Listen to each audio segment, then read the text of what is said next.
Kavitha madam வர்ணிக்கிறது கேட்குறதுக்காக அடிக்கடி இந்த function மாதிரி இவ்விழாவிற்கு வருகை இருந்திருக்கும் பத்திரிகை மற்றும் ஊடகத்துறை நண்பர்களே, வாழ்த்த வந்திருக்கும் அனைவருக்கும் எனது வணக்கத்தை தெரிவித்துக்கிறேன். இந்த மதிமாறன் நிகழ்வு வந்து எனக்கு மிக நெருக்கமான ஒரு நிகழ்வு. என்னென்னா, இதோட இயக்குனரும் சரி தயாரிப்பாளரும் சரி எனக்கு ரொம்ப நெருக்கமானவங்க. இயக்குனர் மந்த்ரா வீரபணி வந்து எனக்கு வந்து கிட்டத்தட்ட 2014 பழக்கம். ஒரு நல்ல திறமையான ஒரு இயக்குனர். இவ்வளோ காலதாமதமாக அந்த படம் பண்ணியிருக்காரு. அவர் திறமை மேலே வந்து எனக்கு மிகப்பெரிய நம்பிக்கை உண்டு. நான் அந்த படம் பார்க்கல, இருந்தாலும் சொல்கிறேன், சிறப்பாக பண்ணியிருப்பாருன்ற நம்பிக்கை எனக்கு இருக்குது. ஏன்டா அவர்கிட்ட நான் நிறைய நேரம் பேசியிருக்கேன், நிறைய கதைகளை பற்றி டிஸ்கஸ் பண்ணியிருக்கேன். அவர் திறமை மேலே வந்து எனக்கு ரொம்ப நம்பிக்கை உண்டு. ரெண்டாவது பாலா சார் ஒரு அசோசியேட்டாக இருந்திருக்காப்புல. நிச்சயமாக அந்த படத்தை சிறப்பாக பண்ணியிருப்பாருன்றது எனக்கு நம்பிக்கை இருக்குது. அது இல்லாமல் நம் நண்பர் நவீன் சீதாராமன், அவரும் எனக்கு ரொம்ப காலம் நண்பர். ரெண்டாவது நாங்கள் 2 பேரும் ஒன்றா பள்ளியில் படிக்கும்போது ஒன்றா, எனக்கு முன்னாடி சீனியர் நினைக்கிறேன், படித்த அவர் எனக்கு ரொம்ப நெருக்கமானவர். முதல் முறையாக எங்கள் ஊர் சைட்லேருந்து வந்து இந்த படத்தை தயாரிச்சிருக்காங்கன்றது எனக்கு உண்மையாகவே ரொம்ப பெருமையாக இருக்குது. இந்த படத்தோட வெற்றியை நான் என்ன பார்க்குறேன்னா, கார்த்திக் ராஜா சாரோட மியூசிக் வந்து மிக சிறப்பாக இருந்தது, பாடல்களும் சரி. ரெண்டாவது எம்எஸ் பாஸ்கர் சார் சமீப காலமாக நான் பார்க்குறேன், அவருடைய படங்களில் கதாபாத்திரத்தை வந்து கரெக்டாக தேர்வு பண்ணி நடிக்கிறார். இப்போலாம் பார்த்தா எம்எஸ் பாஸ்கர் சார் நடிக்கிறாருனால இந்த படம் நல்லா இருக்கும் அப்படின்ற மாதிரி ஒரு மனநிலைக்கு கொண்டு வந்துட்டார். சமீப காலமாக அவர் படங்கள்லாம் நான் பார்த்துட்ருக்கேன். இது அவரை பெருமையாக சொல்லணுன்றதுக்காக சொல்ல, உண்மையாகவே சமீப காலத்தில் நான் பார்த்த எம்எஸ் பாஸ்கர் படம் அவர் தேர்வு பண்ணுற அந்த கதாபாத்திரத்தை சிறப்பாக நடித்து அந்த ஸ்க்ரீனில் முன்னாடிலாம் எம்ஆர் ராதா சார் நடிக்கும்போது பார்த்தோம்னா, அவரோட சிவாஜி சார் நடித்தாலும் சரி, எம்ஜிஆர் நடித்தாலும், யார் நடித்தாலும் அவர் அந்த இடத்துல ஸ்கோர் பண்ணிட்டு போயிடுவார். அப்படி வந்து இப்போ எம்எஸ் பாஸ்கர் சார் படிக்கிற படங்கள்லாம் பார்த்தா அவருடைய கேரக்டரை வந்து அவர் அவ்வளவு தெளிவாக பண்ணி ஸ்கோர் பண்ணிடுறாரு. ஸோ எம்எஸ் பாஸ்கர் சார் நடிச்சிருக்கிறதுல பெரிய ஒரு பாசிட்டிவான விஷயம் நான் பார்க்குறேன். ரெண்டாவது இது கதைக்கான கதாபாத்திர தேர்வுகள்லாம் கதைக்கான தேர்வாக இருக்குது. அந்த ஹீரோவாக நடித்த தம்பி வந்து சிறப்பாக பண்ணியிருக்காரு. அவருடைய உடல் மொழியெல்லாம் பார்க்கும்போது எனக்கு மந்த்ராவோட ஞாபகம் தான் வருது. மந்த்ரா எப்படி நடப்பா அப்படி அவரோட உடல் மொழியை அப்படியே ட்ரைனிங் கொடுத்துருக்கா அப்படின்னு நினைக்கிறேன். எனக்கு அவர் பார்க்கும்போதெல்லாம் மந்த்ரா நடித்தது மாதிரியே எனக்கு தோணுது. நல்லா சிறப்பாக பண்ணியிருந்தார். கதாபாத்திரங்கள் தேர்வு மிக அருமையாக இருந்தது. எப்போவுமே நம்ம வந்து ஒரு கதைக்கு வந்து அந்த கதை தான் பட்ஜெட்டை தீர்மானிக்கணுமே தவிர பட்ஜெட் வந்து கதையை தீர்மானிக்கக்கூடாது. அங்கே தான் நம்ம தோற்றுறோம். இன்றைக்கி இப்போ பார்க்குற வாரத்தில் 10 படங்கள் வருது, எல்லா படங்களுமே தோல்வியை சந்திக்குது. நம்ம வந்து ரிலீஸ் ஆனதுக்கப்புறம் நம்ம என்ன சொல்கிறோம்னா, இல்லை மக்கள் ஆதரவு கொடுக்கல, இல்லை வந்து படங்கள் வந்து தேட்டருக்கு ஆள் வரல அப்படின்னா, அதெல்லாம் ஒன்றும் கிடையாது. நல்லா இருந்ததுன்னா தேடி போய் பார்க்குறாங்க. நம்ம விமர்சனம் எழுதலை அப்படின்னா நல்ல படங்கள் கண்டிப்பாக எழுதத்தான் செய்கிறாங்க. என்ன இங்கே பிரச்சனைனா, தயாரிப்பாளர் சைடில் அது பிரச்சனை இருக்குது, இயக்குனர் சைடில் அந்த பிரச்சனை இருக்குது. நான் பார்த்த வரைக்கும் என்னென்னா, ஒரு இயக்குனர் வர்றாரு, வந்து கதை சொல்லும் போது நான் ஒரு 2 கோடிக்கு ஒரு படம் வச்சுருக்கேன் சார், கதை வச்சுருக்கேன் சார்னு வராது. இல்லைங்க 2 கோடி ரொம்ப ஜாஸ்தியாக இருக்குன்னு தயாரிப்பாளர் சொல்லுவார். இல்லை அப்போ பரவாயில்ல சார், ஒரு 1.25 கோடிக்கு பண்ணிடுவோம் சார் அப்படின்வார். இவர் பரவாயில்ல 1.25 கோடிக்கு பண்ணுறாருன்னு சொல்லிட்டு இவரும் ஒத்துப்பார். இப்படி கமிட் ஆகி தான் டைரக்டரும் காம்ப்ரமைஸ் ஆயிடுவாங்க, ப்ரொடியூசரும் நமக்கு பட்ஜெட் கம்மியாக பண்ணி கொடுக்குறாருன்னு நினைப்பார். இப்படி காம்ப்ரமைஸ் ஆகி தான் கதை. ஒரு கதையை நல்ல கதையை தீர்மானித்து அந்த கதைக்கு தகுந்த பட்ஜெட் என்ன கேட்குதோ அந்த பட்ஜெட்டை செலவு பண்ணி சிறப்பாக பண்ணோம்னா நிச்சயமாக நல்ல படங்களை கொடுக்கலாம். ஒரு காலத்தில் சௌத்ரி சார் காலம்தான் வந்து சினிமாவோட பொற்காலமாக இருந்தது. எனக்கு தெரிஞ்சு எவ்வளோ உதவி இயக்குநர்கள் வந்து இயக்குநர்களாக மாறினாங்க, எத்தனோ புதுமுகங்கள் வந்து நடிகர்களாக வந்தாங்க. அந்த மாதிரி ஒரு காலம் இனி திரும்பி வரணும் தமிழ் சினிமாவுக்கு. அதுக்கு நம்ம வந்து நல்ல கதைகளை தேர்வு பண்ணணும், நல்ல இயக்குநர்களுக்கு வாய்ப்பு. நிறைய இயக்குநர்கள் புது இயக்குநர்கள் இருக்காங்க, ஆனால் வாய்ப்பு கொடுக்க முடியாத சூழல். இப்போ என்கிட்டலாம் வந்து ஏகப்பட்ட இயக்குநர்கள், புதுமுக இயக்குநர்கள் வந்து வாய்ப்பு கேட்டு வராங்க, ஆனால் சூழல் வந்து கொடுக்க முடியல. என்னென்னா வந்து அவங்க சொல்கிற பட்ஜெட்டு அதுக்கான ஆர்டிஸ்ட் வந்து கரெக்டாக இன்றைக்கி அமைகிறது இல்லை, பண்ண முடியல. அப்படி ஒரு சூழல், அந்த சூழல் மாறணும். தமிழ் சினிமா சிரமம் மீண்டும் வந்து பெரிய ஒரு அந்த அதாவது 90களில் இருந்த மாதிரி 2000 இருந்த மாதிரி ஒரு பொற்காலம் திரும்ப தமிழ் சினிமாவுக்கு வரணும். அது இந்த படத்தின் மூலமாக வரும்னு நம்புகிறேன். ஏன்னா அந்த படத்தை பார்க்கும்போது எனக்கு ரொம்ப பாசிட்டிவாக இருக்குது. கண்டிப்பாக அந்த படம் வெற்றி அடையும்னு நம்பிக்கை இருக்குது. ஏன்னா கதாபாத்திரங்களோட தேர்வு வந்து அவ்வளோ சிறப்பாக பண்ணியிருக்காப்புல. வந்தா இந்த படம் வந்து கண்டிப்பாக உங்களுக்கு வெற்றி படமாக இருக்கும். நவீன் சீதாராமனுக்கும் இந்த படம் மூலமாக வந்து தமிழ் சினிமாவில் ஒரு மிகப்பெரிய தயாரிப்பாளராக ஒரு சிறந்த வரணும். ஏன்னா அவர் சினிமாவுக்காகவே தன்னை அர்ப்பணித்த ஒரு கலைஞர். அவர் சொல்லும் போல் நம்ம முருகன் மந்திரம் சொன்னது போல் ஒரு சின்ன கேரக்டராக கூட யூஎஸ்லேருந்து ஃப்ளைட் டிக்கெட் போட்டு வந்து அது எவ்வளோ பெரிய கேரக்டரு அதெல்லாம் கேட்க முடியாது. எனக்கு வாய்ப்பு இருக்கா, நான் வர்றேன் அப்படின்னு சொல்லிட்டு உடனே கிளம்பி வரக்கூடிய ஒரு நபர். நான் யூஎஸ் போயிருந்திருக்கும் போது திடீர்னு கால் பண்ணி நான் படம் பண்ணியிருக்கேன்னு சொன்னால் எனக்கே ஷாக்காக இருந்தது. எப்போ பண்ணார் இவர்? ஏன்னா இந்த படம் வந்து ஏற்கனவே மந்த்ரா பண்ணுறாரு தெரியும், மந்த்ரா இவரும் சேர்ந்து பண்ணுறாங்கன்றது எனக்கு வந்து 3 நாளைக்கு முன்னாடி தான் தெரியும். இதுக்கு முன்னாடி தெரியாது எனக்கு. 2 பேருக்கும் என்னுடைய வாழ்த்துக்கள். இந்த படம் வெற்றி அடையணும். அதுக்கு உங்கள் பத்திரிகையாளர்களுடைய சப்போர்ட் எப்போவுமே இருக்கும். நீங்கள் நல்ல படங்களுக்கு வந்து எப்போவுமே ஆதரவு அளிச்சிருக்கீங்கன்றத மாற்று கருத்து யாருக்கும் இருக்காது. ஸோ இந்த படத்துக்கும் ஒரு ஆதரவுகளை தெரிவிக்கணும்னு சொல்லி வந்திருந்த அனைவருக்கும் நன்றி கூறி விடைபெறுகிறேன். நன்றி. அன்பிற்குரிய அனைவருக்கும் வணக்கம். மதிமாறன் இதோட trailer audio launch. So first வந்து ஜிஎஸ் சினிமா தயாரிப்பாளர் நவீன் சீதாராமன் அவர்களுக்கு ஒரு பெரிய நன்றி. ஆனால் அறிமுக இயக்குனர் பாலா சாரோட பட்டறையிலிருந்து வர்றாரு மந்திர வீரபாண்டியன். ஸோ ஒரு முதல் வாய்ப்பு கொடுத்ததுக்காக தயாரிப்பாளருக்கு ஒரு பெரிய நன்றி. ஏன்னா ஒவ்வொரு இயக்குனருக்கும் அது முதல் பட இயக்குனருக்கு வாய்ப்புகள் தர்றவங்க வந்து லைஃப்பில் நம்ம எப்போவுமே மறக்கக்கூடாது. ஒரு பெரிய லைஃப்பை நம்ம ஜேர்னி ஆரம்பிச்சுடுறாங்க. ஸோ எப்போதுமே அந்த முதல் இயக்குனர்களுக்கு வாய்ப்பு தர்ற எல்லா தயாரிப்பாளருக்குமே நான் நன்றி சொல்கிறது வழக்கம். அந்த வகையில் நவீன் சந்திரா தயாரிப்பாளருக்கு வந்து பெரிய நன்றி. அதுக்கடுத்து வந்து விழாவில் இருக்கக்கூடிய ஸ்டேஜில் இருக்கக்கூடிய எல்லாருக்குமே ஒரு பெரிய நன்றி. ராஜன் சார் இருக்காங்க, இசையமைப்பாளர் விழாவின் நாயகன் கார்த்திக் ராஜா சார் இருக்கார், நந்தகோபால் சார் ப்ரொடியூசர் இருக்காங்க, சினேகண்ணன் இருக்கார், காளி வெங்கட் இருக்கார். இப்படி எல்லாருமே ரொம்ப முக்கியமான ஆட்கள் இருக்காங்க. ஜான் மேக்சன் இருக்காங்க, முருகானந்தன் நண்பர் இருக்கார். எல்லாருமே ரொம்ப அறிமுகமானவங்க. உங்களுக்கு எல்லாருக்குமே ஒரு பெரிய நன்றி. டைரக்டரை பற்றி சில வார்த்தைகள் பேசணும்னு நினைக்கிறேன்.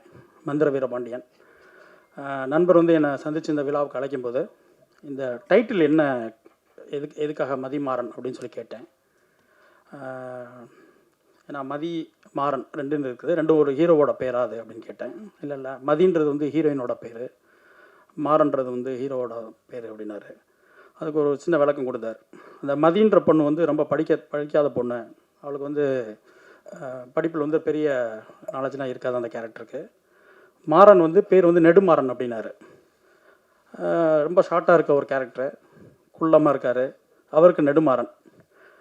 படிக்காத ஒரு பொண்ணுக்கு வந்து மதி. ஸோ அந்த அந்த அந்த கான்ட்ராஸ்ட்டாக ஒரு பேர் வச்சதே எனக்கு ரொம்ப பிடிச்சிருந்துச்சு. ஏன்னா பொதுவாகவே அப்படி தான் இயல்பாக வந்து ஒவ்வொரு பேரும் வைப்பாங்க. மேக்ஸிமம் சரஸ்வதின்னு பேர் வச்சுருப்பாங்க, படிப்பு வராது. கருப்பாக இருப்பாங்க, வெள்ளத்தோர் அப்படின்னு பேர் வைப்பாங்க. ரொம்ப நிறமாக இருக்கிறது கருப்பசாமின்னு பேர் வைப்பாங்க. இது வந்து இயல்பாகவே நடந்துடும். ஸோ அந்த மாதிரி நம்ம வாழ்க்கையில் ரொம்ப கனெக்ட் ஆகி ரொம்ப நெருக்கமாக இருந்துச்சு. ஸோ ஒரு டைட்டிலுக்கே இவ்வளோ யோசிக்கக்கூடிய ஒரு டைரக்டர், ஒரு கான்ட்ராஸ்ட்டாக வாழ்க்கையோட ஒன்றி போய் ஒரு தலைப்பை யோசிக்கக்கூடிய ஒரு இயக்குனர். நிச்சயமாக ஒரு நல்ல கருவை எடுத்திருப்பார், நல்ல கதை எழுதியிருப்பார், நல்ல திரைக்கதை அமைச்சிருப்பார் அப்படின்னு நான் நம்பினேன். ட்ரெய்லர் பார்க்கும்போது எனக்கு ரொம்ப பிடிச்சிருக்கு. சாங்ஸ் ரொம்ப நேர்த்தியாக எல்லாமே மேக்கிங் வந்து அந்த ஒரு அறிமுக ஹீரோவை வச்சு ஒரு பட்ஜெட்டில் என்ன பண்ண முடியுமோ அதை மிக சிறப்பாக அவர் பண்ணியிருக்காரு நான் நம்புகிறேன். ஸோ ரெண்டாவது பாலா சார்ட்ட ஒர்க் பண்ணிட்டு வந்திருக்காரு. அவர் எடுத்திருக்க கண்டென்ட்டு, அதாவது ஒரு உருவ கேலி செய்கிற இந்த உலகத்தை வச்சு அவங்கள விமர்சனம் பண்ணியும், அவங்களுக்கு ஒரு இந்த உருவ கேலி உள்ளவங்களாம் யாரை விமர்சனம் பண்ணுறோமோ, யாரை கேலி பண்ணுறோமோ அவங்களுக்கு ஒரு தன்னம்பிக்கக்கூடிய ஒரு கதையை எடுத்திருந்தார். சாங்க்கு இடையில் வந்து சில டயலாக்ஸ் ரொம்ப நல்லா இருந்துச்சு, சூப்பராக இருந்துச்சு. ஸோ மந்திர வீரபாண்டியனுக்கு வந்து ஒரு பெரிய வாழ்த்துக்கள். நிச்சயமாக உங்களுக்கு ஒரு பெரிய எதிர்காலம் இருக்குன்னு நான் நம்புகிறேன். விழாவின் நாயகன் கார்த்திக் ராஜ் சாரை பற்றி பேசியாகணும். பாண்டியன் படத்தில் வந்து அவரோட முதல் பாடல் பாண்டியன் ராஜ்யத்தில் உயலாளா, அது வந்து அடிக்ட் ஆகாத ஆளே கிடையாது. ஏன்னா அதில் வந்து ராஜா சார் மியூசிக்கு, அதை தாண்டி அந்த சாங், அவரோட ஃபஸ்ட்டு சாங்கு ரொம்ப சின்ன வயசில் அவர் போட்டார். அந்த சாங் வந்து அவ்வளோ அப்படி ஒரு அடிக்ட் ஆகுச்சு எல்லாத்தையும். அந்த படத்துலேயே வந்து ராஜா சாரை தாண்டி பாண்டியன் ராஜ்யத்தில் உயலாளா சாங் வந்து ஹிட் ஆச்சு. அன்றைக்கி இருக்க யங்ஸ்டர் எல்லாம் ரொம்ப திரும்ப திரும்ப கேட்ட ஒரு பாடல். ஸோ இன்னமும் அது எல்லா பக்கம் முடிச்சுக்கிட்டு இருக்கு. ஸோ இந்த படத்தில் 2 சாங்குமே கேட்ட 2 சாங்குமே ரொம்ப நல்லா இருக்குது, ரொம்ப சூப்பராக இருக்குது. பாடல் எழுதின பாலா சீதாராமன், வாழ்த்துக்கள் அவருக்கு. ரொம்ப ஞானக்கரவேல் நண்பர் அவர் தான், எனக்கு ரொம்ப நெருக்கமானவர். சாங்ஸ் ரொம்ப நல்லா வந்திருக்கு. பாடல்களை கேட்கும்போதும் சரி, விஷுவல்ஸ் பார்க்கும்போதும் சரி, ரொம்ப நம்பிக்கையாக இருக்குது. நிச்சயமாக மதிவாரன் திரைப்படம் வந்து பெரிய வெற்றியிடம் நம்ம வாழ்த்துறேன். ஹீரோ சத்யன் செங்குட்டுவன், வெங்கட் ஆமாம், ரொம்ப சிறப்பாக வருவார். நிச்சயமாக அவருக்கு ஒரு பெரிய எதிர்காலம் இருக்குது. உருவம் தாண்டி இந்த உருவத்தோட இந்த ஹைட்டோட ஒரு ஹீரோ வந்து நிற்கும்போது நிச்சயமாக அவருக்கு வந்து அடுத்து ஹீரோவாக எத்தனை படங்கள் கிடைக்கும்னு எனக்கு தெரியாது. அதை தாண்டி எல்லா படங்களையும் அவருடைய முகம் வரும். மிக பிரபலமான ஒரு நடிகராக வருவார் நான் நம்புகிறேன். அவருக்கு ஒரு பெரிய வாழ்த்துக்கள். இவானா உங்கள் எல்லாருக்குமே ரொம்ப தெரியும், ரொம்ப சிறப்பாக பண்ணியிருக்காங்க. அப்புறம் ஹீரோவோட பேரா பண்ணியிருக்கவங்க ரொம்ப ரொம்ப நல்லா இருக்கு. என்னங்க ஆராத்தியா, அவங்களுக்கு ஒரு பெரிய வாழ்த்துக்கள், பெரிய வரவேற்பு. இன்னொன்று வந்து அவர் அந்த ஹீரோவும் அந்த அவரோட லவ்வரையும் அந்த காம்போ பிடிச்சார் பாருங்க. அந்த ஹைட்டுக்கு பிடிக்காமல் கொஞ்சம் கூட ஒரு மிடிலாக வச்சுருக்கலாம். கொஞ்ச நேரம் ரொம்ப தப்பாக தெரியாது. ஆனால் நல்ல ஹைட்டாக ஒரு பொண்ணு, ரொம்ப ஷார்ட்டாக ஒரு பையன் அப்படின்னு அவர் யோசிச்சார்ல, அதுவே ரொம்ப அழகாக இருந்துச்சு. நிச்சயமாக மதிமாறன் திரைப்படம் வந்து ஒரு பெரிய வெற்றி அடையும். படக்குழுவினருக்கும் தயாரிப்பாளருக்கும் கார்த்திக் ராஜா சாருக்கும் ஒரு பெரிய வாழ்த்துக்கள். அதை தாண்டி இந்த படத்துக்கு நான் பேச வரும்போது நண்பர் வந்து மந்திர வீரபாண்டியன் பேசும்போது சொன்னார், ஆனால் உங்கள் மனசுக்கு பட்டதை பேசுங்க, உங்களுக்கு என்ன தோணுச்சோ பேசுங்க, இந்த ஃபங்க்ஷனை பற்றி மட்டும்தான் நீங்கள் பேசணுன்றது இல்லை அப்படின்னு என்கிட்ட கேட்டார். இப்போ கரண்ட்டில் இருக்க விஷயம் வந்து ஞானவேல் ராஜா சாருக்கும் அமீர் சாருக்குமான பிரச்சனை. ஆனால் அதை நான் இங்கே பேச விரும்பலை. என்ன காரணம் அப்படின்னா, நானே ஒரு மேடையில் ஒரு கோரிக்கை வச்சேன். எந்த விழாவுக்கு வருகிறோமோ, எந்த பாடல் பற்றி பேசணுமோ, எந்த மியூசிக் டைரக்டர் பற்றி பேசணுமோ, எந்த டைரக்டர் பற்றி பேசணுமோ அவங்கள மட்டும் பேசுவோம். அந்த விழா சார்ந்து, அந்த களம் சார்ந்து, அந்த தளம் சார்ந்து வாழ்த்துவோம்னு சொன்னேன். ஸோ அதை நானே தொடர்ந்து கடைபிடிக்கணும்னு நான் நினைக்கிறேன். ஒரே ஒரு விஷயம் மட்டும் நான் சொல்லணும்னு இங்கே விரும்புகிறேன். சுரேஷ் காமாட்சி அண்ணன் பேசும்போது சொன்னாங்க, அதை ஒரு புது டைரக்டர்ஸ் வந்து ஒரு 2 கோடி ரூபா ஒரு கதை சொல்லுவாங்க, அவளை இல்லை ப்ரொடியூசர் சொன்ன உடனே காம்ப்ரமைஸ் ஆகிட்டு 1.5 கோடிக்கு ஒத்துக்குருவாங்க. அந்த காம்ப்ரமைஸ் ஆகிறதுலையோ அந்த திட்டமிடல் இல்லாதனாலேயோ தான் நிறைய படைப்புகள் வந்து இங்கே சரியாக வரல அப்படின்னாங்க. என்னோடய ஒரு சிறிய கோரிக்கை என்னென்னா, தயாரிப்பாளர்களுக்கு தான் ஃபஸ்ட்டு வந்து முதல் படம் கதை சொல்லக்கூடிய இயக்குனர்கிட்ட தயவு செஞ்சு பட்ஜெட் கேட்காதீங்க. அது பெரிய பட்ஜெட்டில் கொண்டு போகும் நான் சொல்லலை, அவங்களுக்கு தெரியாது. ஒரு கதையை கேட்கும்போது இந்த கதைக்கு என்ன செலவு பண்ணணும், யார் ஹீரோவாக இருந்தால் நல்லாயிருக்கும், யார் ஹீரோயின் இருந்தால் நல்லாயிருக்கும், யாரை வச்சு இதை கொண்டு போய் சேர்க்கத்தா சூப்பராக இருக்கும், அவங்களுக்கு என்ன சம்பளம், மற்றபடி படம் எடுக்கிறதுக்கு என்ன வேணுன்றதுலாம் ஒரு இபிஓ ப்ரொடக்ஷன் மேனேஜர்ஸ் இருக்காங்க, அவங்களுக்கு தான் தெரியும். ஒரு நிச்சயமாக வந்து ஒரு முதல் பட இயக்குனருக்கு வந்து அந்த பட்ஜெட் தெரியாது. ஒரு லைட்மேனுக்கு என்ன சம்பளம்னு தெரியாது, ஒரு ப்ரொடக்ஷனில் இருக்கவங்களுக்கு என்னென்னு தெரியாது, ஒரு யூனியன் டிரைவருக்கு என்னன்னு தெரியாது, சத்தியமாக தெரியாது. அவங்களுக்கு ஒரு கதை இயக்க தெரியும், அவ்வளோதான். அவங்க நிறையா கஷ்டப்பட்டு ஒர்க் பண்ணி நிறைய படித்து நிறைய படங்கள் பார்த்து ஒரு தொழில் கற்றுக்கிட்டு அவங்க முதல் படம் இயக்கிறதுக்கான வாய்ப்புகளை தேடி வாழ்க்கையை தேடி தான் வந்து நிற்கிறாங்க. அவங்களுக்கு பட்ஜெட் என்னென்னு தெரியாது. நம்ம அவங்ககிட்ட போய் கேட்கும்போது அவங்க என்ன சொல்கிறாங்கன்னா, ஒரு யூகத்தின் அடிப்படையில் தான் சொல்கிறாங்க. ஏன்னா தெரியாதவங்கள்ட்ட போய் கேட்டு எப்படி நீங்கள் தெளிவுபடுத்திக்க முடியும்? நிச்சயமாக தெளிவுபடுத்த முடியாது. ஸோ அவங்க ஏதோ மனசில் பட்டதை சொல்லுவாங்க, அங்கே தவறுகள் நிச்சயமாக நடந்துருது. அது வந்து ஒரு தயாரிப்பாளராக இந்த கதையை பண்ணணுமா வேண்டாமா, பண்ணுனா எவ்வளோவுக்கு பண்ணனா நல்லாயிருக்கும், இதுக்குள்ளே பண்ணால் தான் இதுக்கு சேஃபு அப்படின்றது அதுக்கான ஆட்கள் இருக்காங்க. ஒரு ப்ரொடக்ஷன் மேனேஜர் இருக்காங்க, அந்த டீம் இருக்குது, ஃபினான்சியல் டிபார்ட்மெண்ட் இருக்குது. அது வந்து அவங்க தான் தீர்மானிச்சுக்கணும். முழு கண்ட்ரோலையும் மேலே ப்ரொடியூசர்ஸ் வச்சுக்கணும்னு தான் நான் சொல்கிறேன். அதை விட்டுட்டு அதை வந்து ஒரு முதல் இயக்குனர் மேலே, முதல் பட இயக்குனர் மேலே வந்து செலவு பண்ணிட்டான், அது பண்ணிட்டான், இது பண்ணிட்டான் அப்படின்னு சொல்லி மொத்தம் அவங்க வாழ்க்கையை காலி பண்ணி அவங்களோட ஃபியூச்சர்ஸ் எல்லாம் அப்படி மொத்தமாக எடுத்துகிட்டு போகிறது வந்து அது சரியாக இருக்குல்ல. ஏன்னா அது தெரியாதவங்கள்ட்ட போய் நம்ம கேட்குறது, வழி தெரியாதவங்கள்ட்ட போய் வழி கேட்டுட்டு உட்காந்து எப்படி சொல்ல முடியும்? நிச்சயமாக முடியாது. அவங்களுக்கு படம் எடுக்க தெரியும், அழகாக ஒரு கதை சொல்லணும்னு ஆசைப்பட்றாங்க, அதுக்கு போராடுறாங்க. ஸோ அவங்களுக்கு வேண்டியதை கதைக்கு என்ன வேணுமோ அதை கொடுத்துட்டு, அது ஒரு தயாரிப்பாளரும் முழு ரெஸ்பான்ஸ் அவங்க எடுத்துக்கிட்டு அவங்க கண்ட்ரோலில் வச்சுக்கிட்டு ஒவ்வொரு படத்தையும் கொண்டு போய் சேர்க்கும்போது இன்னும் ஒரு இயக்குனருக்கும் ஒரு தயாரிப்பாளருக்கும் ஒரு சுமூகமான உறவு இருக்கும். அது படம் முடிகிற ஸ்டேஜில் வந்து நிச்சயமாக ஒரு தயாரிப்பாளருக்கு சண்டை வந்துடுது. ஏன்னா 1000 தப்பு இருக்குது, யாரோட தப்பு பண்ணுறாங்க, எதுலேயும் ஊழல் நடக்குதாங்க, ஷூட்டிங்கில் லொக்கேஷன்லேருந்து எங்கெங்கேயோ நடக்குது. ஆனால் மொத்த பழியும் ஒரு இயக்குனர் மேலே தான் வந்து நிற்கிது கடைசியில். அது வந்து ஒரு பழி சுமந்துக்கிட்டு மொத்த வாழ்க்கையும் இழந்துட்டு நிறைய இயக்குனர்கள் போயிட்டுருக்காங்க. அது வந்து தயாரிப்பாளர் ரெஸ்பான்ஸ் எடுத்துக்கிட்டு அவங்க கரெக்டான டீம் வச்சு ஒவ்வொரு நாளும் ஒவ்வொரு நகர்வையும் அவங்க கண்காணித்து, ஏவிஎம் சரண் சார் இல்லையா, எவ்வளோ படங்கள் பண்ணியிருக்காங்க, அவங்க போட்ட பட்ஜெட்டில் முடிஞ்ச வரைக்கும் அவங்க படங்களில் வந்து அவங்க கண்ட்ரோல் பண்ணி கொண்டு போகிறாங்க. அது சரி தாண்டி போகுது, ஆட்கள் சரியில்லை அப்படின்னு தோணும்போது அவங்க அதை நிறுத்திக்கிறாங்க, படங்கள் எடுக்கிறதே கொஞ்சம் ஸ்லோ பண்ணிட்டாங்க. அந்த மாதிரி அவங்க எல்லா தயாரிப்பாளர்களும் ஃபுல் ரெஸ்பான்ஸ் அவங்க எடுத்துக்கணும், கண்ட்ரோல் அவங்க வச்சுக்கணும். இயக்குனர்களை இயக்கத்துக்கு மட்டும் பயன்படுத்துங்க, அதுதான் மிக சிறந்ததாக இருக்கும் நான் நம்புகிறேன். நன்றி.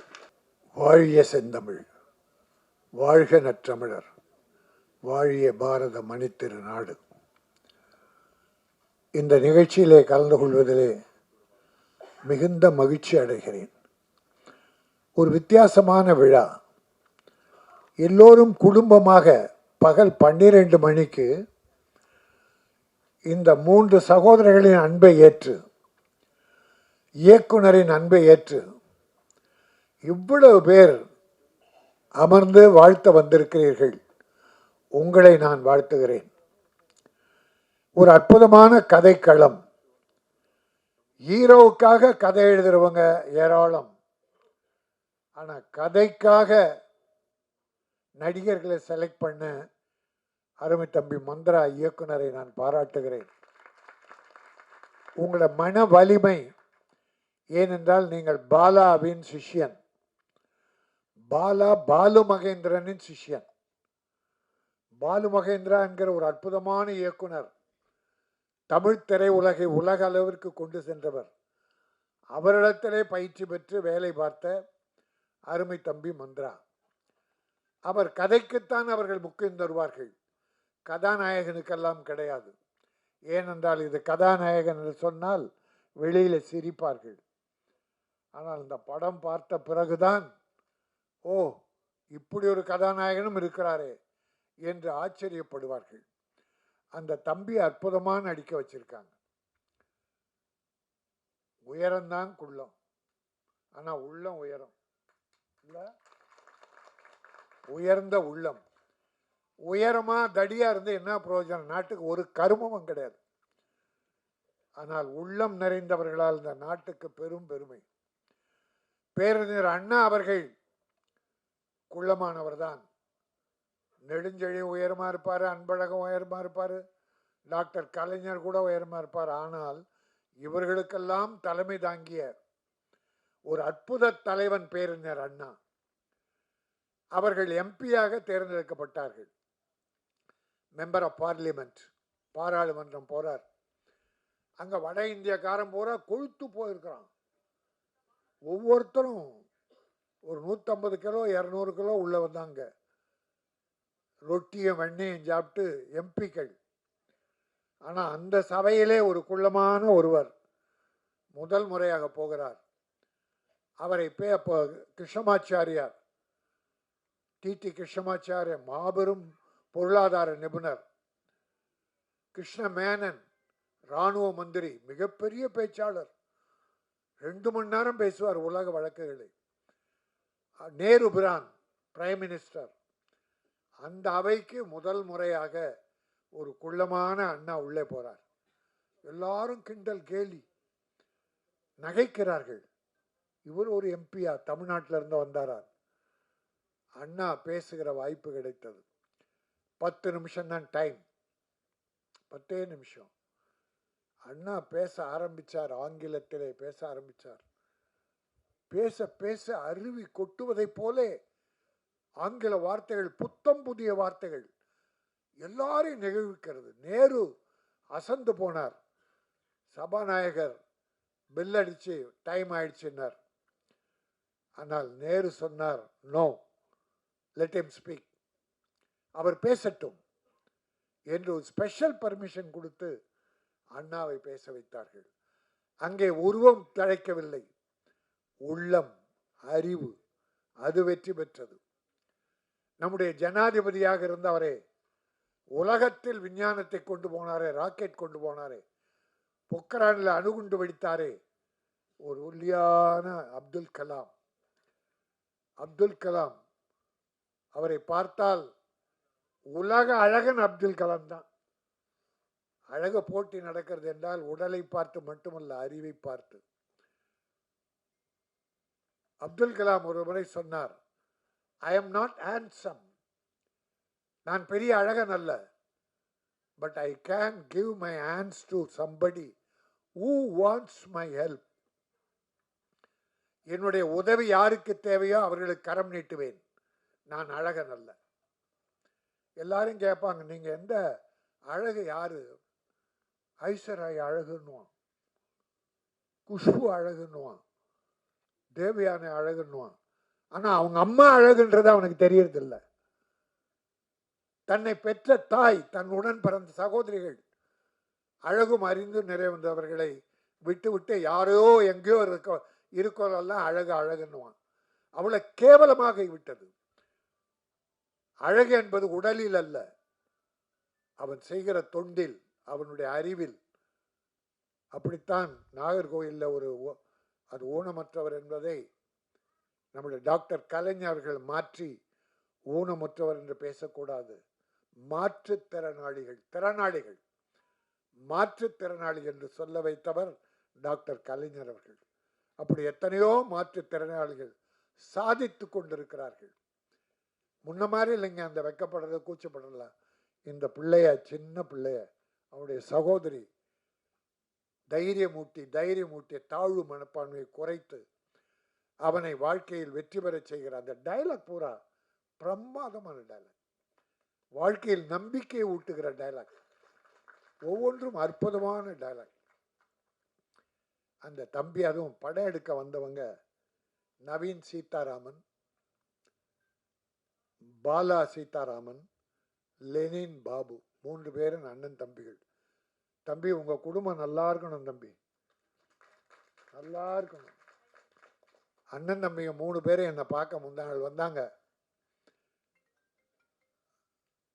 ஒருத்தர் ஏதோ ஹாஸ்பிட்டலில் ஒர்க் பண்ணுறார், அப்பல் ஹாஸ்பிட்டல். ஒருத்தர் வக்கீல், ஒருத்தர் அமெரிக்காவில் நடிக்கிறார், திரையுலகில் தான் இருக்கார். அவர் சொன்ன வார்த்தை, இந்த கதையை அவர் சொன்னார், அந்த ஸ்டோரி டெல்லிங் மெத்தட், அதை சொல்லுகிற விதம் என்னை மிக கவர்ந்தது.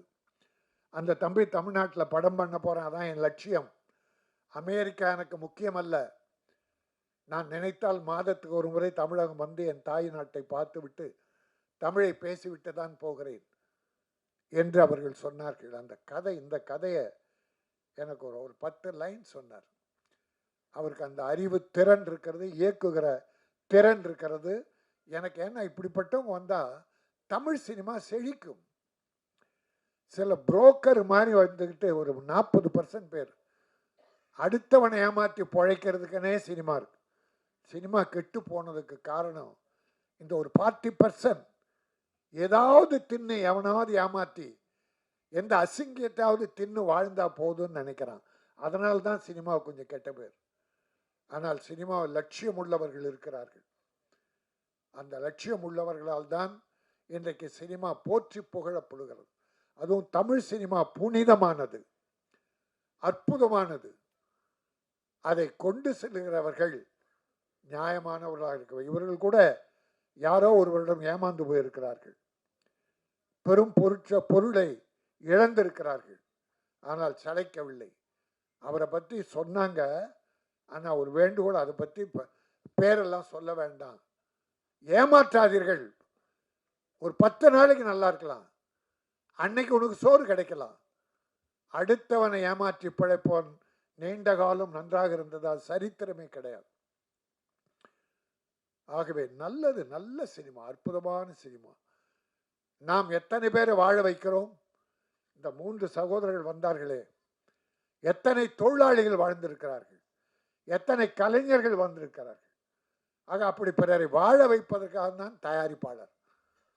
பல தயாரிப்பாளர் காணாமல் போனார்கள். 300 படம் தயாரிக்கிறாங்கன்னா 280 பேர் காணோம், ஒரு 20 பேர் தப்பிச்சு நிற்கிறாங்க. ஆக அப்படி இருக்கிற சினிமாவில் துணிச்சலோடு இந்த சினிமாவில் நான் வெற்றி பெறுவேன் என்ற நோக்கத்தோடு அண்ணன் தம்பிகள் 3 பேரும் ஒற்றுமையாக இருந்து, அதில் பாலா சீதாராமன் கவிஞர், வழக்கறிஞர் அண்டு கவிஞர், 3 அண்ணன் தம்பிகள் ஒன்றா இருந்து கலந்து பேசி காரியம் செய்கிறாங்க. திட்டமிடுதல் அற்புதம், திட்டமிடுதல் அற்புதம். நான் இங்கே ஒன்றை சொல்ல வேண்டும். ஒரு முறை ஒரு விழா நடக்கிற போது எங்களுடைய திரைப்பட தயாரிப்பாளர் சங்கத்தின் பொருளாளர் சந்திரபாஸ் ஜெயின், அவர் ஃபைனான்சியர் அண்ட் ப்ரொடியூசர், இப்போ தயாரிப்பாளர் சங்கத்தில் பொருளாளராக இருக்கார். நல்ல மனிதர். நிறைய படங்கள், 100க்கு மேற்பட்ட படங்கள் ஃபைனான்ஸ் பண்ணியிருக்கார். அவர் ஒரு படம் எடுத்தார், தலைவா. அந்த தலைவா படத்துக்கு ஒரு அப்பா பதவியில் இருந்தவங்க பழி வாங்கினாங்க ஹீரோவை, அது வேற. ஆனால் அவர் மேடையில் சொன்னார், நான் வேற எதையும் பேச வரல, ஒரு அற்புதமான நடிகர் இருக்கார், அந்த நடிகர் என் படத்தில், தலைவா படத்தில் நடிக்கிறதுக்கு நான் அட்வான்ஸ் 1,50,000 கொடுத்தேன். பட் அவர் நடிக்க முடியல. அன்னைக்கே அவரால் வர முடியல, நடிக்கலை. ஆனால் 1 மாதம் கழித்து அந்த நடிகர் என்னை தேடி வந்து, நான் கொடுத்த 1,50,000 இந்தாங்க வச்சுங்க, உங்கள் படத்தில் என்னால் நடிக்க முடியல என்று சொல்லி திருப்பி கொடுத்தவர். அவரை போன்ற நடிகர்கள் நாட்டுக்கு வேணும்னார். அவர் தான் தம்பி MS பாஸ்கர். சந்திரபா ஜெயின் வந்து மேடையில் அது மட்டும் பேச தான் வந்தேன். ஏன்னா இது ஏன் சிறப்பு பெறுதுன்னா, அட்வான்ஸ் வாங்கி நடிக்காமலே வேற படத்துக்கு அதிக சம்பளம் கொடுக்குற படத்துக்கு போயிட்டு இதுக்கு நடிக்க மாட்டான், வாங்கின பணத்தை திருப்பி கொடுக்க மாட்டான். நிறைய நடிகர் இருக்கான், நிறைய நடிகர்கள்.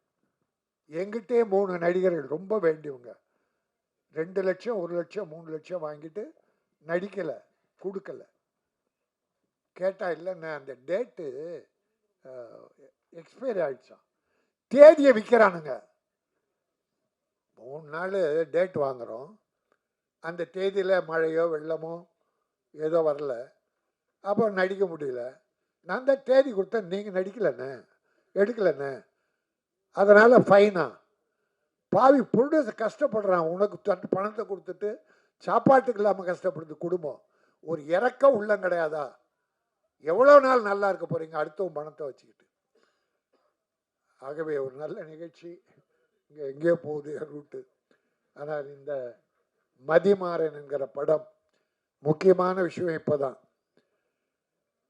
இந்த தமிழ் உலகத்தை இசைத்துறையில் உலகளாவில் ஓங்கி செலுத்து சென்ற இசைஞானி இளையராஜாவின் மகன் கார்த்திக் ராஜா. அவருடைய அற்புதமான இசை, 3 பாடல்கள், 2 பாட்டு சின்ன சின்ன பாட்டு, ரீ ரெக்கார்டிங். அது அந்த குடும்பத்துக்கு அவர் வழி வந்தவங்களுக்கு ஒன்று நம்ம இப்போ புதுசாக சொல்ல வேண்டியதில்லை. அது பாராட்டு மழை பொழிந்த அதில் நனைந்து கொண்டிருக்கிற குடும்பம். அவர் அப்பாவும் சரி பிள்ளைகளும் சரி. அந்த தம்பி இங்கே ப்ரொடியூசர் ஒத்துழைத்து அற்புதமாக படம் பண்ணி கொடுத்துருக்காரு. அவர் தான் இன்றைக்கு ஹீரோ. அவரை நான் மனதார பாராட்டுகிறேன். இதை விட இன்னொன்று பாராட்ட போகிறேன். இதில் பாருங்க, சால்வே யாருக்கும் போடலை. சால்வை பூச்செண்டு மொத்தையாக கொடுக்குறானுங்க. சால்வை இந்த ராஜஸ்தான் சால்வை இல்லை, இந்த ஜிகினா சால்வை ஒன்றுத்துக்குமே உகையப்படாது. அப்படி போட்ட உடனே தூக்கி போட்டோம். அதை விட நம்ம கைத்தறி துண்டு ஒரு 6 மாதம் உடம்பு துடைக்காவது பயன்படும். தமிழர்கள் நெசவாளிகள் ஈரோடு கோயம்புத்தூர் நம்ம சகோதரன் நெய்கிறான், அதை வாங்க மாட்டாங்க. அந்த ஜிகினா 300-400 வாங்கி போட்டு யாருக்கும் உபயோகப்படாது. ஆனால் இங்கே எதுவுமே இல்லை. நான் பாராட்டுகிறேன். செலவுகளை எப்படி குறைக்கணும்னு சினிமாவில் பாருங்க. என் தம்பி சுரேஷ் காமாட் சொன்னா, ஒரு படத்துக்கு என்ன செலவு தேவையோ பண்ணணும், அந்த செலவு பண்ணி தான் ஆகணும். அது படத்தில் இருக்கணும். சும்மா மயிரை வெட்டி போடுற மாதிரி நீங்கள் ஒரு 1.5 லட்சம் அடி கட் பண்ணி எடுத்துட்டு 14,000 அடி தான் வைப்பான். 1 லட்சம் பால். பல டைரக்டர் பால் பண்றான் ப்ரொடியூசரை. பல டைரக்டர் ஐடியா கிடையாது, கதையை ஸ்பாட்ல வந்து எழுதுறான். எவ்வளவு பணம் பாழாக போகுது தெரியுங்களா? அதுதான் இன்னைக்கு பல பிரச்சனை, ப்ரொடியூசர் டைரக்டர். ஆனால் இங்கே டைரக்டர் ப்ரொடியூசர் இணக்கமா சகோதரத்தனமா எப்படி பூஜை ஆரம்பிச்சாங்களோ இன்றைக்கு ஆடியோ ஃபங்க்ஷன் வரைக்கும், படம் ரிலீஸ் வரைக்கும், ஏன் அதை தொடர்ந்து கூட அன்பு சகோதரர்களாக ஒன்றாக இருக்கிறார்கள். நான் அத்தனை இயக்குனரையும் பாராட்டுகிறேன், ப்ரொடியூசரை பாராட்டுகிறேன். என்னுடைய அருமை தம்பி ஸ்னேகம் வந்து பின்னால் உட்காந்துருக்கான், அந்த தம்பியையும் பாராட்டுகிறேன். எப்படி ஒரு நல்ல வாய்ப்பினை தந்த உங்களை பாராட்டி, மதிமாறன் மதியால் மட்டுமல்ல படத்தின் சிறப்பால் வெற்றி பெற்று அத்தனை பேரும் முன்னேற வேண்டும். அடுத்து மிகச்சிறந்த இதனும் நிலர்ந்த படங்களை நிறைய நீங்கள் தயாரிக்க வேண்டும். இறைவன் அருள் வேண்டும். உங்களை பெற்ற தாயும் தந்தையும் அருள் புரிவார்கள். அதை விட சிறப்பு, ஆசிரியரை அழைச்சி உட்கார வச்சிக்கல, தனக்கு பாடம் கற்றுத்த ஒரு ஆசிரியருக்கு இங்கே ஒரு கௌரவம் பண்ணீங்களே, நல்லா இருப்பீங்க. ஏன்னா நான் 17 வருஷம் கார்ப்பரேஷன் ஸ்கூல் டீச்சராக இருந்தவன். அதை விட்டுட்டு ரிசைன் பண்ணிட்டு தான் நான் சினிமா துறைக்கு வந்தேன். ஆக எனக்கு ஆசிரியர் தொழில் தான் முதல் பிடிக்கும். ஒரு கண் எனக்கு கல்வி, இன்னொரு கண் கலை. அதனால்தான் காமராஜ் மெட்ரிகுலேஷன் பள்ளியை இன்றைக்கு ஏழைகளுக்காக நான் வண்ணாரப்பேட்டையில் நடத்திட்டு இருக்கேன். ஆக நல்ல காரியம் நானும் தொடர்ந்து செய்து கொண்டிருக்கிறேன். உங்களை போன்ற நல்ல தயாரிப்பாளர்கள் நிலைக்க வேண்டும், வெற்றி பெற வேண்டும். வாழ்த்துக்கள். எல்லாருக்கும் வணக்கம். ஃபஸ்ட்டாக நான் சாரி கேட்டுக்கிறேன். கொஞ்சம் சில காரணங்களால் லேட்டாக தான் வர முடிஞ்சிச்சு, சாரி. ஆக்சுவலி எனக்கு தெரிஞ்ச என்னோடய டீம் இப்போது ரொம்ப ஹாப்பியாக இருப்பாங்கன்னு நினைக்கிறேன். என்னென்னா ஆல்மோஸ்ட் ஆஃப்டர் 3 இயர்ஸ் இந்த படம் ரிலீஸ் ஆகுது. நாங்கள் 2021 ஸ்டார்ட் பண்ணது. ஷூட்டிங் எல்லாம் முடிச்சுட்டு கொஞ்சம் நாளாக ரிலீஸுக்காக வெயிட் பண்ணிட்டு இருந்தோம். ஸோ லவ் டுடே எல்ஜிஎம்க்கெல்லாம் ரொம்ப முன்னாடி பண்ண படம் இது. And finally Mathimaran is getting released. And நாங்கள் எல்லோரும் ரொம்ப ஹாப்பியாக இருக்கோம். இதில் எனக்கு தெரிஞ்ச மந்த்ரா சேட்டன் தான் எல்லாரையும் விட ரொம்ப ரொம்ப ஹாப்பியாக இருப்பாங்க. ஏன்னா எனக்கு நாச்சியார் டைம்லேருந்து அவங்கள தெரியும். அப்போ வந்து பால சாரோட ஏடியாக ஒர்க் பண்ணிட்டு இருந்தாங்க. ஸோ நாச்சியார் பண்ணும்போது அவங்க சொன்ன மாதிரி எனக்கு தமிழ் சுத்தமாக தெரியாது, அவங்களுக்கு மலையாளம் தெரியும். ஸோ அந்த கம்யூனிகேஷன் எல்லாம் அவங்க இருந்ததுனால தான் எனக்கும் கொஞ்சம் ஈஸியாக இருந்துச்சு. ஸோ அப்போது ஸ்டார்ட் பண்ண ஃப்ரெண்ட்ஷிப் ஒரு 6 வருஷமாக அது போயிட்டுருக்கு. எனக்கும் என்னோடய ஃபேமிலிக்கும் அவங்க ரொம்ப ரொம்ப க்ளோஸு. அண்டு நாச்சியாருக்கு அப்புறம் எனக்கு வந்து இண்டஸ்ட்ரி பற்றி அவ்வளோ நாலேஜ் எல்லாம் இல்லை. லைக் எந்த மாதிரி படம் பண்ணணும், இல்லை எப்படி டிசிஷன்ஸ் எடுக்கணும், ஒன்றுமே தெரியாது. ஸோ அந்த டைம்லலாம் மந்திர சேட்டன் தான் எனக்கு ஒரு வெல்விஷராக இருந்தாங்க. அப்படி இருக்கும்போது தான் ஒரு நாளைக்கு அவங்க கால் பண்ணிவிட்டு அவங்களோட முதல் படம் பண்ண போகிறாங்க, இந்த மாதிரி தான் ஸ்கிரிப்ட் இருக்குது, இந்த கதாபாத்திரம் உனக்காக எழுதினேன் அப்படின்னு என்கிட்ட சொன்னார். அது எனக்கு ரொம்ப ஹாப்பியான ஒரு விஷயமா இருந்துச்சு. I felt very excited. So நீங்கள் ட்ரெய்லர் எல்லாம் பார்த்துருப்பீங்க. இந்த படத்தில் ஹீரோ வெங்கட்டோட ட்வின் சிஸ்டராக ஒரு ரோல் பண்ணியிருக்கேன். இந்த படத்தில் பாடி ஷேமிங் பற்றி இந்த படம் பேசுது. அண்ட் அப்படி ஒரு இமோஷ்னல் ஃபேமிலி ட்ராமாவாக இருக்கும் இந்த படம். அண்ட் இந்த கான்செப்டை எடுத்து இந்த ப்ரொடியூஸ் பண்ணுறதுக்கு எங்களோட ப்ரொடியூசர் லெனின் பாபு சார் ரெடியாக இருந்தாங்க. So thank you to GS cinema international இந்த படம் ப்ரொடியூஸ் பண்ணுறதுக்கும், and for to GS brothers. And இந்த படத்தில் வந்து எங்களுக்கு ராஜா மாதிரி கார்த்திக் ராஜா சார் இருக்கார். அவங்க ரொம்ப அழகாக இந்த படத்துக்காக மியூசிக் சாங்ஸ் எல்லாம் பண்ணி கொடுத்துருக்காங்க. Thank you sir. அண்ட் நம்ம நாச்சியார் சூரராய் போற்றெல்லாம் எடிட் பண்ண சதீஷ் சூர்யா சார் எடிட்டிங் பண்ணியிருக்காரு. ஸோ என்னோட co actors Venkat, Praveen, MS Bhaskar sir, Aradhya, Sudharshan, எல்லாருக்குமே என்னோட பெஸ்ட் விஷஸ். நீங்கள் எல்லோரும் ரொம்ப நல்லா பண்ணியிருக்கீங்க படத்தில். ஸோ என்ன சொல்கிறது, ஒரு 3 வருஷத்துக்கு அப்புறம் எல்லோரும் இந்த படத்துக்காக கொடுத்த எஃபர்ட்ஸ், ஹார்ட் ஒர்க், ஸ்ட்ரகிள் எல்லாமே இப்போது நீங்கள் வந்து பார்க்க போகிறீங்க. Don't judge a book by its cover அப்படிங்கிற ஒரு மெசேஜ் கொடுத்து மந்திர சேட்டன் இந்த படம் எழுதி டைரக்ட் பண்ணியிருக்காரு. ஸோ நீங்கள் எல்லோரும் பார்த்துட்டு அந்த மெசேஜை பாசிட்டிவாகவும் சீரியஸாகவும் எடுத்துப்பீங்கன்னு நான் நம்புகிறேன். அண்ட் இங்கே வந்திருக்கிற எல்லாருக்கும் என்னோட ஒரு பெரிய நன்றி. Thank you so much.